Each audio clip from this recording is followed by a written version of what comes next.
Hi, and welcome to a special art history episode of InstDivision. Well, it's more than just art history. It's all about art and inspiration and all sorts of stuff. My guest today is Camille Paglia. She is University Professor of Arts and Media Studies at the University of Arts in Philadelphia. She's a well-known commentator on many topics, but her new book is Glittering Images, A Journey Through Art from Egypt to Star Wars.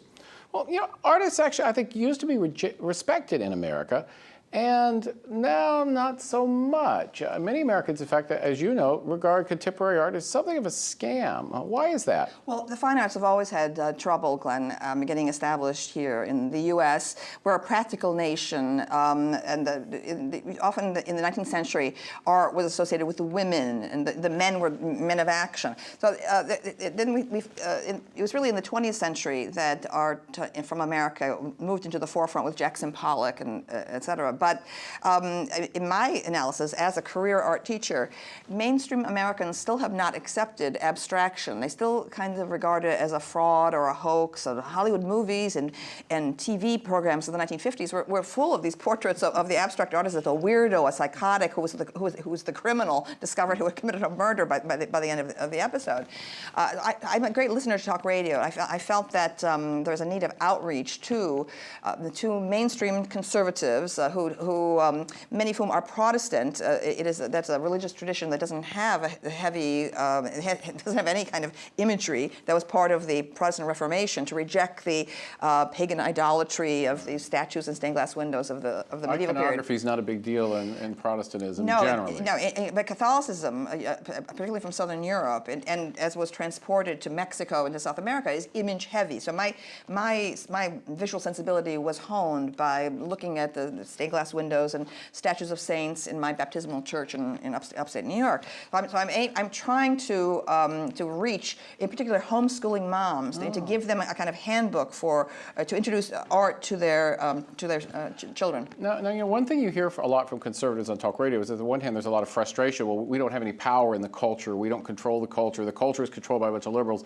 Right. And I guess that sort of becomes self-reinforcing if you also say, and we don't do art because that's not for us, that's for con men or something. Well, I'm extremely upset by the endless series of sacrilegious art from the 1980s and 1990s that I think poisoned the atmosphere about art in the United States. Piss Christ and things like that. Piss Christ by Andre Serrano, a plastic crucifix submerged in a beaker of the artist's urine, was a third or fourth rate level work. It does not deserve its fame. In the art world's knee-jerk need to defend these stupid, gimmicky stunt artworks, right, has made a situation very difficult for the arts to flourish and be supported in the United States. Now, I want there to be an increase in arts funding, not the threat of extinction of the National Endowment for the Arts. But I agree. Okay, I'm a registered Democrat. Again, coming from the liberal context of art schools, I agree with conservatives that there is a monolithic orthodoxy that dictates in the art world that I feel is not in the best interest of art, okay? Because this is why art is so sterile right now. There's nothing happening. Art is flatlining precisely because it's so insular. It's an echo chamber where there's like too much inflation of mediocrity. Okay? And what we need is two things. I'm aiming this book at conservatives to make them reconsider the history of art, to give them an entree in to the history of art in a very concise way.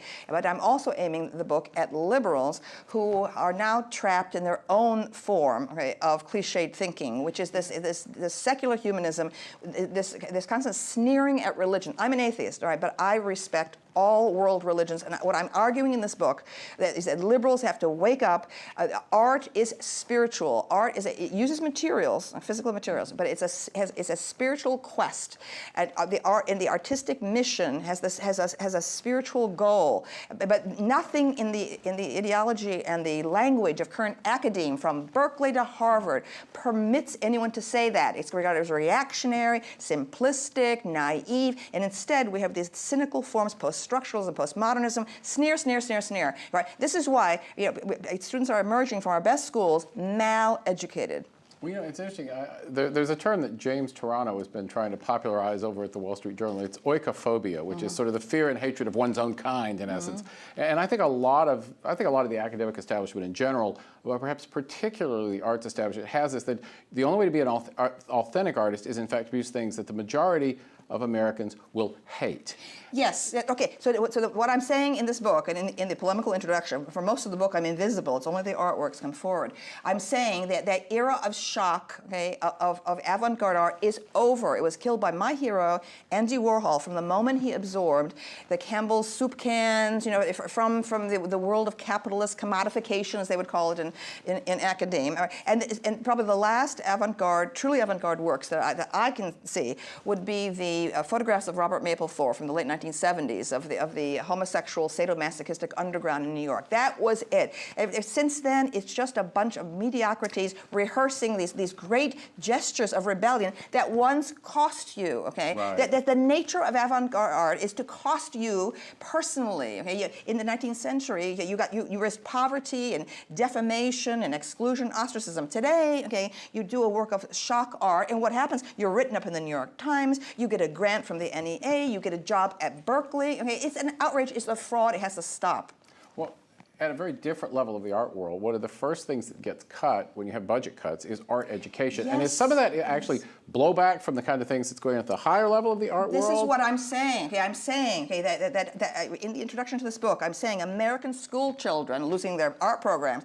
American school children are paying the price for the art world's delusional sense of entitlement. Exactly. Okay, that's exactly what's happening. Now, here's the problem. The way art is taught in primary schools is like do it yourself. They give you to express your inner creativity. It's like that's from John Dewey. This is not. We need to get art history, actual introduction to great artists and great art into the primary schools at every level. All like this. It's propagating traditional Western culture when you're teaching people art history. Yes, but art history has always been excluded, okay, from the curriculum in the United States. It's not part of our culture. Whereas in Europe, Europe is very heavy with almost too much so with its artistic bequest. So there you do have art history at the primary level. Not here. It never has been here. Okay? So this book is my first step to try to create this revolution, to get true objective study of art history into schools. Now, but there's two problems. Okay, number one, a lot of religious art, okay, is some of our most important art. Okay, and therefore you're going to get resistance from the left, okay, about teaching religion, Christian doctrine in the classroom. And on the other hand, a lot of the greatest art since Greek antiquity consists of nudes, okay, nude males and nude females. So there's going to be resistance on some level from conservatives. I still think that it's possible to strike a middle ground. Wasn't it Penn where they had the female professor who objected to teaching in a classroom that had the Goya painting? Exactly right. Okay. Yes, Pennsylvania State University. It was I believe in the late 1980s, early 90s. Penn State should have had other yes. sexual worries. And there was it was an English class that happened to be scheduled in the art building where for 40 years had hung Goya's Naked Maha. And you have this Philistine, okay, full of her feminist ideology, who couldn't deal, okay, with a naked Maha. She complained that the people in the class were looking at it rather than her. Now I wonder why. Well, so the book is 29 essays on works of art as various as the Charioteer at Delphi and George Lucas's Revenge of the Sith. How did you choose? Well, my original plan was never to include George Lucas. It happened that I was looking for strong contemporary art to end the book with, and I couldn't find any examples of it. All I saw good work that reminded me of 10 other prior examples of art from the last 200 years, which convinced me of just what a wasteland the current art scene is. I'm talking internationally. So I was watching TV and the Star Wars films again and again and again being shown on a cable TV channel, and I became obsessed with this great finale of Revenge of the Sith from 2005, film that George Lucas directed, and it's the last film made in the Star Wars series, but it narratively belongs in the middle. And I thought, my goodness, genius. This is so powerful. This is like grand opera. It's like landscape painting from Romanticism. It's like apocalyptic destruction of industrial culture and politics. Everything going with this unbelievable dance theater of the longest duel ever filmed in movies. It's passionate engagement, on a lava river between these two men. Right? So I became overwhelmed. And so I'm saying, okay, and I will defend this, to the death, is that this long finale of Revenge of the Sith is the most powerful and the most significant work of art in any genre, including literature, in the last 30 years. I'm sure George Lucas will be happy to hear that. Well, yeah. Well, you see, I don't think. Did you get any blowback on that? Yes, people already complaining, Jar Jar Binks, this, that, and the other. It's so trivial. All these trivial. Please, okay, you can't just like pull. You could go to like the greatest novels and the greatest plays, of the past, and find things you don't like in them. Good Lord, the deficiencies in George Lucas's oeuvre. Okay, you maybe like what 5%. Even if you said 10%, you're still dealing with. This man's a genius, and he's not getting the kinds of attention, simply because of his commercial success, which is overwhelming. Also, he's very reclusive. He doesn't, give interviews, and also he's associated with having turned Hollywood, like Steven Spielberg, toward children's entertainment, toward the blockbuster. He's thought to be simply a purveyor of kids' toys. And an unbelievable agreement with Lego. When they dominate the world with these Lego sets, priced in astronomical fees and so on. So I think that people have to just get past all that and really look at the fact that George Lucas is a world figure who has penetrated the imagination of young people, not really 3 generations now, all over the world. Well, when archaeologists dig up the ruins of our society in 10,000 years, there will be a lot of George Lucas action figures among the rubble, won't there? Yes, that's absolutely. All right, final question. You've said elsewhere that you are voting for Green Party candidate Jill Stein, who I actually interviewed, rather than Barack Obama. How come? Well, I supported Barack Obama in 2008. I contributed to his campaign. I was very excited about him. I thought he was a moderate. I thought that his election would promote racial healing in the country. It would be a tremendous transformation of attitudes. And instead, there's been one thing after another. Not least, I consider him one of the most now racially divisive and polarizing figures ever. Okay, I think it's going to take years to undo the damage he's done to relations between the races. But beyond that, I'm just sick and tired of endless war. Okay, I was in favor of bombing the hell out of the Afghanistan mountains after 9/11, but I would never have agreed to this land war in Afghanistan, this endless land war, as well as things like the Libyan incursion, okay, that Obama appears to have been pushed into by these women like Hillary Clinton and Samantha Power. Right? The chaos of the foreign policy, the bowing to foreign leaders, also the Obamacare. Of course, we need health care reform in this country. What a mess! Everyone agrees about that. But the Obamacare is, to me, a Stalinist intrusion, okay, into American culture. The creation of this culture of surveillance from these bureaucracies, which is also carried over into Obama's endorsement of drones on the military level, as well as for police, control of the population. I mean, I don't understand how any fellow veteran of the 1960s who's a Democrat could not see the dangers here. Okay, that Obama is a statist. It's exactly what Bob Dylan was warning about in Subterranean Homesick Blues. Okay, all right, we don't want government agencies being empowered to intrude into people's lives like this. I mean, the controlling force in Obamacare is the IRS. Okay, and this flies in the face of what the free speech movement was about at Berkeley, or about any of the values I feel of my generation. So I feel that the Democratic Party needs to be shattered and remade, and to recover its true progressive roots. I don't regard this, I don't see progressives. Okay, all I see is white upper middle class liberals who speak in this unctuous way about the needs of the poor. They have no connection whatever with the working class. Okay, it's the professional class gone amok, and that's why they don't notice what a bureaucratic nightmare Obamacare is. Yeah, that's Joel Cuck, and talks about the gentry liberals taking over, and I think that's exactly right. Yes. Well, thank you for taking the time to talk with us here. Thank you for the invitation, Glenn. Thank you. And the book is Glittering Images, A Journey Through Art from Egypt to Star Wars, and it's Camille Paglia, who's a university professor of arts and media studies at the University of Arts in Philadelphia. Thanks so much to you for tuning in. We'll be back next week. In the meantime, have fun on the internet. Thanks.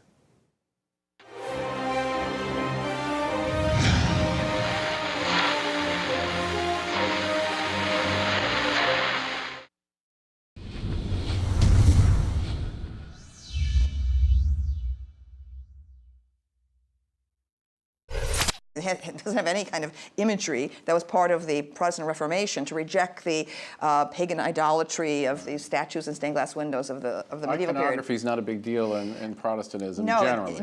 but Catholicism, particularly from Southern Europe, and as was transported to Mexico and to South America, is image heavy. So my visual sensibility was honed by looking at the stained glass windows.